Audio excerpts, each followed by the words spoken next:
Vou colocar para gravar aqui. Gente, semana passada então estávamos na apostila de número 18, o tema de agricultura.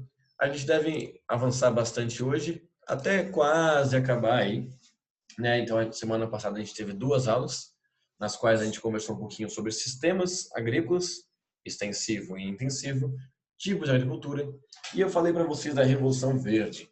Retomando um pouquinho dela aí, foi aquela ideia de modernizar o campo, modernizar as produções agrícolas, agropecuárias, para aumentar a produtividade, ou seja, produzir mais com o mesmo ou com menos, né? E com isso reduziu até acabar com a fome no mundo.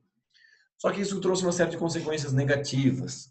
A Revolução Verde, ela foi um fracasso na real, e ela demonstra aí que tipo a questão ela vai muito além apenas da produção do campo. É muito mais uma distribuição de alimentos também, de maneira geral. Júlia entrou agora. Bom dia, Júlia. Seja bem-vinda. E o que ela demonstra para a gente também, né? O que ela nos mostrou? Ela criou as bases para o agronegócio. Então, assim, a partir da Revolução Verde, a produção agrícola mundial se tornou mais moderna, se tornou mais produtiva, se tornou mais tecnológica. Suave, é nóis. Só que qual é o problema disso? Quando ela se torna isso, o agronegócio, ou seja, as empresas capitalistas, as grandes corporações, veem agora a prática agropecuária não só como algo para alimentar a população, mas como algo para gerar dinheiro também. Então, se significa dar lucro, significa dizer usar mais agrotóxicos, usar mais transgênicos, desmatamento, entre uma série de problemas que a gente conversou semana passada. Demitir a população porque você comprou uma máquina, e por aí vai, de consequências todas que a gente viu semana passada já também. E aí agora a gente entra um pouco na realidade brasileira, né? O que isso afeta o Brasil? A gente chama isso de estrutura fundiária. O que é fundiária, galera? Se refere à propriedade da terra, né? Então, o latifúndio é uma grande propriedade, o minifúndio é uma pequena propriedade. Quando a gente fala de estrutura fundiária, a gente quer dizer como que o Brasil se divide em quantas terras, terras grandes, terras pequenas, esse tipo de ideia. O Brasil, galera, ele nasce como um país, até antes de ser país, ele nasce como um território com terras concentradas. Então, desde quando o Brasil era colônia, ele começa assim. A primeira forma de divisão no Brasil foram as capitanias hereditárias, que eram porções de terras gigantescas, dadas a uma pessoa só, dadas. Então, o cara era brother lá da coroa portuguesa, não sei o quê, recebia de presente uma terra maior do que Portugal inteiro, tá ligado? Ele fazia o que ele quisesse com aquele lugar. E aí ele dividia essas capitanias em porções um pouco menores, as sesmarias, mas que ainda assim eram áreas gigantescas também. Então o Brasil, galera, ele nasce já com uma estrutura de terra muito desigual, no qual você tinha uma pessoa só, um puto português, com muita terra, e a mão de obra era escrava. Então você tinha, na real, um latifundiário gigantesco e uma população extremamente marginalizada, extremamente aí segregada, extremamente pobre mesmo, de fato. Então, o Brasil nasce com uma concentração de terras muito forte, muito desigual. É a primeira origem da grande desigualdade brasileira. Desigualdade essa que a gente fala sempre, né? Na cidade, na indústria, em qualquer tema, a gente lembra que o Brasil é um país desigual. Na agricultura não poderia ser diferente, mas ela, na real, é a mãe de de todas as desigualdades brasileiras, no qual você tem aí uma pequena elite descendente de português, portuguesa, branca, europeia, com uma quantidade enorme de terras, e o resto da população segregada, marginalizada, sem o acesso, sem o direito à terra, né? Isso piora quando o Brasil já era um país independente, em 1850, lá no período colonial, no período imperial, desculpa. Nesse ano, foram assinadas duas leis, que a gente vê mais em história. A primeira delas é a chamada Lei Eusébio de Queiroz, no qual o governo ele proibiu o tráfico internacional de escravos, né? Ele estava começando aos poucos a abolir a escravidão no Brasil, né?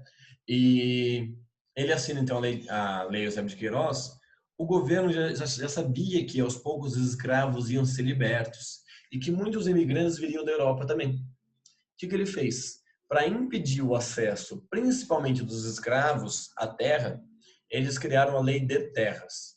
A partir de agora, galera, a partir de 1850, terra no Brasil era só através da compra e venda. Como assim? Antes, se fosse lá na PQP do Brasil, que na época nem era tão longe assim, mas se fosse num lugar que não tinha literalmente ninguém, não tinha nada, se você ocupasse ela, fizesse da terra uma terra produtiva, gerasse renda, alimentos, empregasse a galera, mano, a terra é sua, beleza, você conseguiria depois de um tempo o seu direito à propriedade. A partir de 1850, o governo falou que não, a gente tem que regularizar tudo isso, está muito zoneado. Com esse pretexto, com essa desculpa, eles falaram o quê? Quem não tem dinheiro não compra. E aí, claro, galera, que quem teria de dinheiro não seria o imigrante pobre vindo da Itália, da Espanha, ou o descendente de escravo, claro. Quem tinha dinheiro eram os descendentes daquela elite que já estava aqui no Brasil, de maneira geral, e que iam passando suas terras para os seus filhos, netos, tataranetos e por aí vai, como mostra essa imagem aqui, nessa chargezinha aqui. Então, além de terra, só piorou isso. Ou seja, galera, qual é o resultado disso? Olha que doideira. O Brasil, então, galera, por exemplo, começando por essa tabelinha aqui, ele tem muito mais minifúndios. Cuidado para não confundir, então. Ó, imóveis com até 10 hectares, imóveis pequenos, tá, galera? Pequeniníssimas propriedades aí. O Brasil tem mais de quase 2 milhões aí de imóveis. Só que em área, eles são 1,4%. Agora, os imóveis de mais de 2 mil hectares, galera, são apenas 40 mil. Mas eles são 42% da área total plantada no Brasil. Quase metade, gente. O que eu estou querendo dizer para vocês? O que o Brasil tem mais? Latifúndio ou minifúndio? O Brasil tem muito mais minifúndios. Só que todos os minifúndios somados juntos não chega nem perto de alguns latifúndios. Galera, tem propriedade de terra no Brasil que são verdadeiros países. A pessoa não tem uma fazenda, ela tem um feudo. Ela tem um pequeno reino no Brasil. Isso é sério. É maior aí do que alguns pequenos países europeus, alguns pequenos países são ilhas. São propriedades de terras muito, muito, muito, muito grandes mesmo. Lá para o Pará, Mato Grosso, Amazonas, Rondônia. Mais de 2 mil hectares. 1 hectare, galera, são 10 mil metros quadrados. Então você pega 2 mil vezes 10, 1.000 metros quadrados. Se você tem tamanho, eu sou de humanos, não vou nem tentar fazer essa conta, mas é muita terra mesmo, gente. É uma área muito grande. Ou seja, a terra no Brasil é uma terra muito concentrada. Aqui, ó, 0,8% dos latifúndios com mais de 2 mil hectares concentram 35% da área. É muita coisa, tá, gente? Quer dizer o quê? Tem muito mais gente no Brasil com pequenas propriedades, agricultura familiar, sistema extensivo, quem produz o alimento de fato. Mas quem tem a terra, galera, quem domina tudo, são as enormes propriedades, os mega latifúndios, que são poucos. Tudo bem? Cuidado para não confundir, tá, galera? Se tivesse um exercício na prova, não vai cair a agricultura, mas se tivesse, é uma coisa que confunde a galera. O Brasil tem mais minifúndio, pequenas propriedades. Porém, os latifúndios têm uma área muito maior do que eles. Um latifúndio compreende aí fácil 1.000, 2.000, 5.000 propriedades aí, pequenas. Tudo bem? É como com a renda, galera. Então, assim, o 1% mais rico do Brasil tem tanto dinheiro quanto, sei lá, o 40% mais pobre. Uma coisa nesse sentido. Tudo bem? Então, o Brasil, galera, é um país aí com uma terra extremamente desigual. Então, você tem dois Brasis agrícolas, vamos dizer assim. Aquele Brasil do agronegócio, o agrotech, o agropop, o agrotudo lá no Globo, que é aquela agricultura capitalista, que produz bastante, que tem agricultura moderna, intensiva, com trator, agrotóxico e tudo mais, que produz commodities para fora, produz a soja, o café, o açúcar, a carne, etc. Em contraste, galera, com aquela agricultura familiar, com aquelas pequenas propriedades que são quem produzem os alimentos de fato. É assim, gente. Ambos os lados têm pontos positivos e negativos, tudo bem? Então, o agronegócio ele tem uma importância econômica muito grande para o Brasil. Ele corresponde aí a quase metade das nossas exportações e a mais ou menos um quarto aí do nosso PIB, da nossa economia. É muita coisa mesmo, de fato. Só que, galera, é uma coisa muito importante de falar para vocês. O agronegócio não alimenta a gente. Ele não produz alimentos voltados à população como um todo. Ele não produz o arroz, o feijão, a batata, o tomate, etc. Ele produz alimentos ou produtos para a exportação, tipo açúcar, que não é um alimento mesmo de fato, a soja, que vira ração, por exemplo. Tudo bem? Quem alimenta mesmo de fato você, gente, ainda é o pequeno agricultor familiar. Ainda é aquela agricultura extensiva, com piores e menores terras, com enxadas e tudo mais. A galerinha ainda mais simples, que produz aí a maior parte do que a gente consome. Tudo bem? Então é muito importante fazer essa diferenciação. Quando a gente vê aquela propaganda na Globo, do Agroetec, etc., você tem que entender que aquela propaganda está por um motivo, que é te convencer que o negócio é uma coisa boa. Tudo bem, propaganda não tem esse objetivo, mas é muito importante que se deixe isso bem claro. Quem alimenta o povo brasileiro não é o agronegócio. Quem emprega o povo no campo não é o agronegócio. Porque o agronegócio, galera, ele tem tudo mecanizado. É tudo máquina. Então ele não precisa de gente trabalhando. As máquinas fazem tudo. Então quem emprega a população no campo e quem alimenta vocês, eu e toda a população brasileira não é o agronegócio. Tem várias estatísticas aí que falam a proporção de vários alimentos é muito maior aí pela agricultura familiar do que pelo agronegócio. Porque o agronegócio, galera, ele é voltado para o lucro. Se dá mais dinheiro vender, produzir soja para vender para a China, é isso que o agronegócio vai fazer. Belezinha? Vocês estão mais quietos hoje. De boa? Primeira E aula depois que desse feriado, né? e é o friozinho também. Friozinho, né? Faz sentido. Tudo bem, estão pegando no ritmo aí. E aí vem uma discussão extremamente polêmica, né, galera? Que é a reforma agrária. Que é um dos temas, acho que, mais polêmicos da história do Brasil. Acho que é uma coisa meio divisor de águas, né? Muito polarizada. E não deveria ser tanto. Né? Eu acho que, infelizmente, desde sempre, na real, né? Mas parece que quem defende a reforma agrária é, ai meu Deus do céu, seu esquerdalha, petralha, vai para Cuba, Venezuela. E quem é contrário, meu Deus do céu, seu conservador, reacionário, fascista. Não, calma. Vamos olhar a situação, vamos entender os principais pontos. Né? No ano de 64, galera, o governo militar, inclusive, ele criou o chamado Estatuto da Terra. Ou seja, um código de leis específicos, como a gente viu que tem a Constituição da cidade, né, quando a gente falou de urbanização, tem o Estatuto da Terra. Um código de leis específicos para determinar aí a regulação, como funciona o solo rural, de quem é o que, quanto você pode desmatar ou não pode, quanto você tem que preservar, quanto você pode usar de tal agrotóxico, esse tipo de coisa, sabe? Regular tudo bonitinho nas áreas rurais. E isso, galera, ele previa aí a chamada reforma agrária. Mas aí, gente, muito importante ter muito cuidado para não cair num engano mesmo. Não vou nem falar assim, tipo, que é algo proposital. Para algumas pessoas é, mas para a maior parte da população é só um erro. É só uma grande equívoco que muitas pessoas têm e que precisa ser desmistificado. Muita gente, galera, é contrária à reforma agrária porque acha que a reforma agrária pega a terra de alguém e distribui para os outros. E não é isso que acontece. Então, eu não sei se é o caso de vocês aí, se alguém da família de vocês tem, não vou dizer um grande latifúndio, eu acho que ninguém tem. Né? Ninguém tem aí uma fazenda produtora de soja no Pará, eu imagino. Mas, às vezes, alguém da família tem aí uma pequena fazenda, um pequeno sítio, uma chácara, coisa assim, que tem realmente um medo, eu entendo.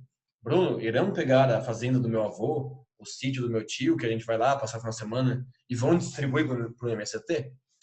Não, galera, não é isso que a reforma agrária prevê, tudo bem? Toda a família do meu pai é. Então, galera, inclusive, eu vou sair da aula agora, vou pegar um jatinho lá para o Tocantins para ver aí como que estão as plantações e tal, né? Não parece, né? Mas é, mas é isso que é louco, né? A grande maioria da população brasileira não é latifundiária e tem medo da reforma agrária. Tem medo que aquele pequeno sítio lá, familiar, que a galera vai lá fazer um churrasco e tem lá uns pés de laranja, sei lá, um pomarzinho ali, vai ser desapropriado por MST. Não é isso que acontece. Assim como quando a gente defende também taxação de grandes fortunas, tem muita gente que assusta. Mas grandes fortunas, galera, não é ganhar 4, 5 mil por mês. Não é ir uma vez para a praia no ano. Ou uma vez para a Europa, sei lá, na vida. Grandes fortunas é quem está agora na praia do Caribe dando risada na nossa cara. Essa que é a grande fortuna. Quem vive de herança. E vive muito bem de herança, sabe? Ah, você tava falando sério? Ah, desculpa que você mandou kkkk, eu achei que você estivesse zoando. Mas sua família tem grandes latifúndios? Ou tem fazendas mais na região aqui? Aí quando você mandou kkkk, eu achei que fosse brincadeira, sabe? É difícil a gente entender sutilezas ou coisas assim, né? Pelo escrito, né? Tipo no WhatsApp. Ah, a família do seu pai no sul. Da hora. O sul ele tem uma estrutura um pouco menos desigual porque ele vem já desde o histórico de ocupação, que os colonos recebiam pequenas propriedades de terra e tal. Legal. Aí sim, o que eles produzem lá, você sabe? Soja. Faz sentido, tem bastante no sul também. Então, eu vou usar até o exemplo da Vitória como um caso. Acredito que a família dela já tem essas terras aí há gerações, há décadas e tal, e tudo bem. A terra deles é uma propriedade privada, é um dos direitos mais fundamentais, né, da Constituição brasileira, de qualquer Estado livre, galera, é o seu direito à propriedade privada. Então, desde uma garrafinha d'água a uma grande propriedade de terra que você tem, é o seu direito dela. Acabou. E ninguém pode infringir isso. Então, por isso que roubo é crime, por isso que eu depredar a sua propriedade privada, sei lá, eu destruir o seu carro, eu riscar seu carro, é crime, porque um dos direitos mais fundamentais de um Estado democrático, livre e atual é a propriedade privada. Num sistema capitalista ainda mais, né? Então ninguém vai tirar as terras da família da Vitória, por exemplo, para distribuir para outras pessoas. Quais são as terras, galera, que a própria reforma agrária, por lei, tudo bem? É uma lei que existe já desde 64, permite. São as terras chamadas improdutivas, paradas ou devolutas. Vamos explicar o que é cada uma delas. Improdutivas, galera, acontece muito lá na região da Amazônia, por exemplo. A galera vai lá, desmata a Amazônia, produz por alguns anos, depois de um tempo, quando aquele solo ficou aí infértil, aquele solo perdeu a fertilidade rapidamente, eles vão lá e desmatam outra área porque é muito mais fácil, muito mais barato. E aquela área fica lá abandonada, esquecida, está improdutiva. Então, é essa terra, terras paradas. E aí vocês podem pensar assim, mas Bruno, como é possível que alguém vai ter uma fazenda e não vai plantar nada? Como assim tá parada? Galera, às vezes a pessoa tem tantas terras, tanto dinheiro, que ela nem sabe que aquela terra é dela. Às vezes aquela terra está lá só para gerar especulação. Lembra a especulação imobiliária que tem na cidade? Tem também no campo. Ou seja, para valorizar, para ganhar dinheiro. Ela não cumpre a sua função social. Qual que é a função social de uma fazenda, galera? Produzir alguma coisa, produzir algum alimento. Nem seja para vender para fora. Beleza. Mas ela tem essa função social. É como na cidade. Qual é a função social de um imóvel?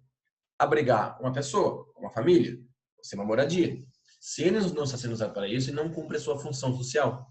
Não sou eu que estou dizendo isso. É a lei brasileira. Tudo bem? E também você tem as terras devolutas. O que são terras devolutas? Terras do governo. Terras não são de nenhuma pessoa privada, de nenhuma pessoa física mesmo de fato, e que estão paradas também, que poderiam ser utilizadas. É isso que a reforma agrária prevê. Então, galera, quando alguém defende a reforma agrária, não significa dizer que vai pegar a fazenda da família da Vitória, por exemplo, e distribuir, porque isso é legal. Isso seria ilegal. Isso seria pegar uma fazenda, uma propriedade privada que produz e distribuir para outros. Não pode. A propriedade privada é um direito garantido por lei e continuará sendo. Serão terras específicas, seriam terras específicas para isso, tudo bem? E tem mais, galera. Essas improdutivas e paradas têm dono. O governo não toma força, ele paga por elas e aí ele distribui. Então não se trata de tomar, tudo bem? Por que a reforma agrária, galera, ela assusta? Porque ela é uma pauta ah, que não beneficia. Não é que não beneficia. Ela tem um teor mais socialista, de fato, um teor mais de esquerda, é bom assumir. E porque o MST, galera, que é o grupo que historicamente briga por isso no Brasil, ele também divide muitas opiniões. Durante muito tempo no Brasil, a galera viu e ainda vê o MST como um grupo terrorista. De fato, galera, o MST já fez muitas ações incorretas? Sim. Já tiveram invasões de fazendas produtivas, de fazendas que não tinham nada a ver com a história e o MST invadiu? Sim. Mas, galera, não é porque alguns pequenos grupos dentro do MST ou integrantes fizeram um problema que o MST inteiro seja podre. Como diria Sócrates, filho da puta tem em todo lugar, tá ligado? Então, tipo assim, a gente não pode julgar um movimento inteiro por algumas ações isoladas. Mas a grande mídia, que é aliado ao agrotech, ao agropop, sempre fez isso. Então, assim, não estou necessariamente defendendo o MST, mas a reforma agrária vai muito além dele. Essa é a questão. A gente tem que buscar sair um pouco dessa polarização e ver que ela beneficiaria a todos, inclusive os latifundiários. Que a família da Vitória, por exemplo, lá no Sul, deve se sentir insegura. Deve ver que existe um grande conflito, uma grande violência no campo, mas que com mais reforma agrária, uma distribuição mais igualitária de terras. Eu repito, não terras produtivas, não terras privadas, e sim terras propícias a isso, porque o Brasil tem muita terra ainda de fato, galera. Isso beneficiaria a todos. Por quê, galera? Quem teria essa terra não serão grandes empresas ou negócios que vão vender soja para a China. São pessoas que queriam produzir alimentos. Mais alimentos sendo produzidos, o que acontece com o seu preço? Eles caem. Então, por exemplo, galera, vocês devem ter visto aí que o preço do arroz se elevou muito nos últimos meses, né? E uma série de fatores combinaram por isso, como questões climáticas, por exemplo, que ainda depende da gente, né? Mas um dos fatores, galera, que o arroz aumentou o preço no Brasil é porque o arroz começou a ser valorizado mais lá fora. E aí o que acontece? Os fazendeiros no Brasil, ao invés de vender para a gente, começaram a exportar mais o arroz, consequentemente faltou o arroz no mercado nacional, o preço dele se elevou. Então o que acontece, gente? Isso demonstra que, na real, o objetivo primário não é necessariamente nos alimentar, é dar mais dinheiro. Então, se tivesse mais gente produzindo arroz, por exemplo, é provável que não faltaria arroz no mercado nacional e o preço dele iria cair, ou não iria subir tanto. Além disso, gente, você teria aí que muita gente não precisaria mais sair do campo e vir para a cidade, porque teria emprego, teria sua pequena porção de terra ali garantida. Então, o êxodo rural seria reduzido. Esse peso que as cidades têm de terem crescido rápido, de maneira acelerada, desordenada e tal, ia se reduzir um pouco. Por quê? Porque a galera ia continuar no campo, porque ia ter mais qualidade de vida no campo brasileiro também.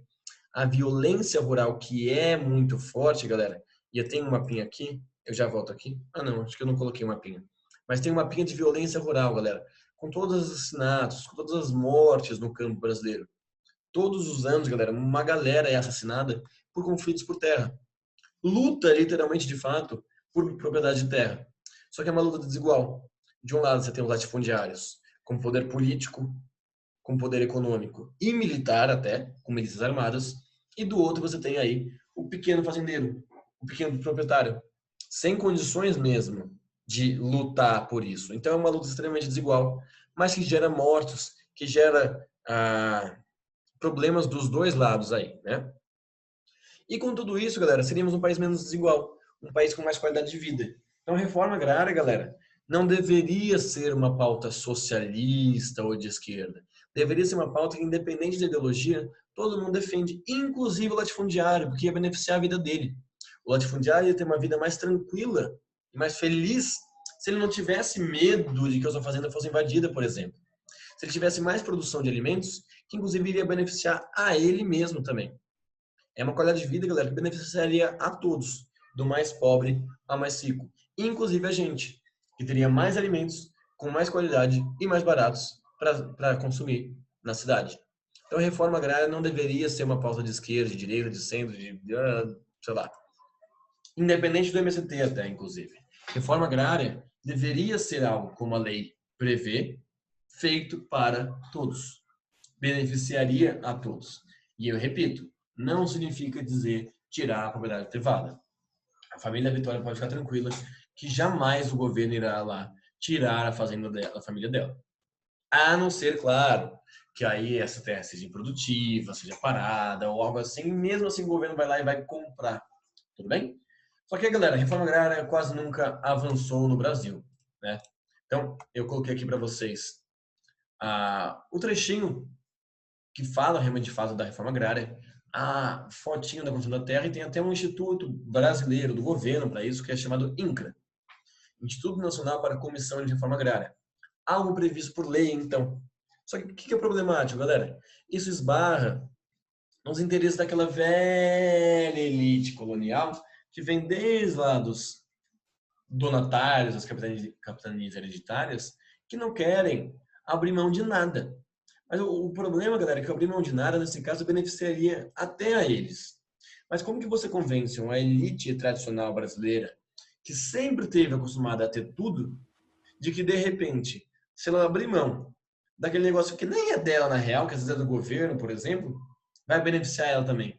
Como você convence aquela população que sempre foi manipulada pelas elites, que sempre achou que era elite, mas não era, na realidade, né?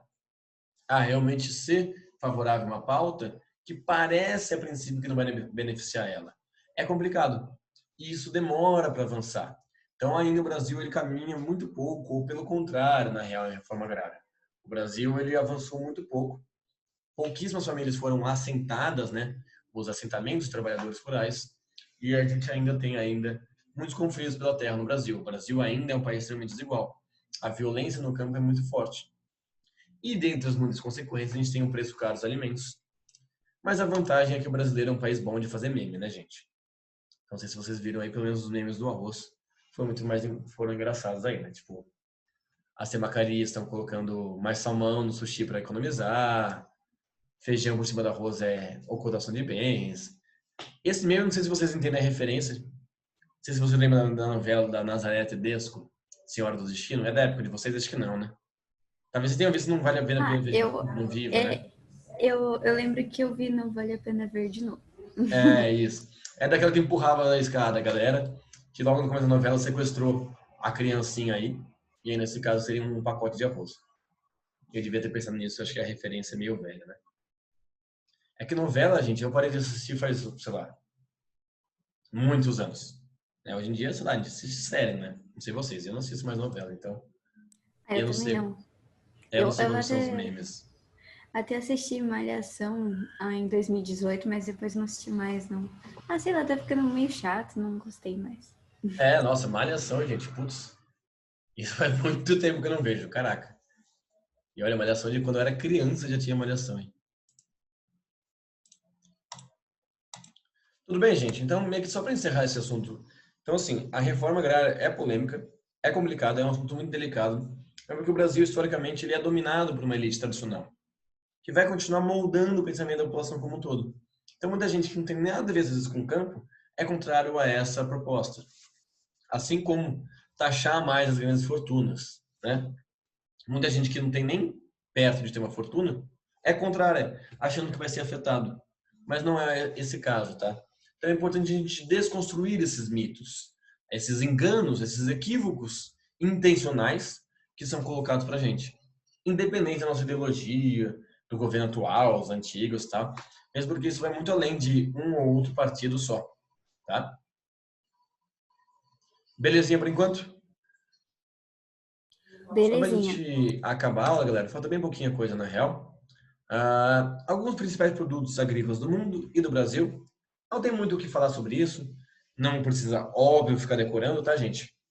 Mas só observar ó, como o Brasil ele é um dos principais produtores de vários produtos, até do arroz também, tá? Mas aqui o arroz, a Ásia ali, com a agricultura de jardinagem, que a gente já viu semana passada, é a base alimentar deles. Então tem muita produção de arroz lá, porque a galera tem muita gente lá e a galera só come arroz praticamente. Então tem muita produção de arroz ali na região. O trigo, galera, o Brasil não produz muito trigo porque ele é um produto de clima frio, especialmente. Né? Então, onde tem bastante trigo no Brasil? Região sul. O Brasil ele importa muito trigo dos Estados Unidos, da Argentina e do Canadá, especialmente. A gente observa aí que, de maneira geral, são países de clima frio que produzem mais o trigo, base especialmente do pão. Mas o Brasil está entre os maiores produtores de soja, de cana-de-açúcar, né, um produto de clima tropical, e também do milho aí para a ração. Então, alguns mapas aí com as produções. A gente observa, então, ó, tem muito trigo produzido na Europa, por exemplo, na China, Estados Unidos, Canadá, que é um produto de clima frio. O milho aqui, e aqui embaixo também é ruimzinho de ver, mas é a cana-de-açúcar. Aí sim a gente vê que são países mais tropicais, né? Brasil, Caribe, aqui Colômbia, Índia, Sudeste Asiático, porque é onde a cana-de-açúcar se adapta, né? É uma planta de clima quente. E aí, faltam os produtos brasileiros e também uma última coisinha de agricultura, mas semana que vem a gente termina, não tem pressa aí. A gente acaba a apostila 18 e começa a 19. Belezinha, gente? Essa semana não tem lista, porque aí tem a prova de vocês semana que vem. Dá uma revisada nos assuntos da prova. Qualquer coisa, estou à disposição para avisar vocês. Ah, é? E todos os produtos que tem trigo tem glúten, né? É verdade. Caraca. Sim, é. Faz tempo, assim, que eu não como, assim, tipo lanche, essas coisas, assim, né?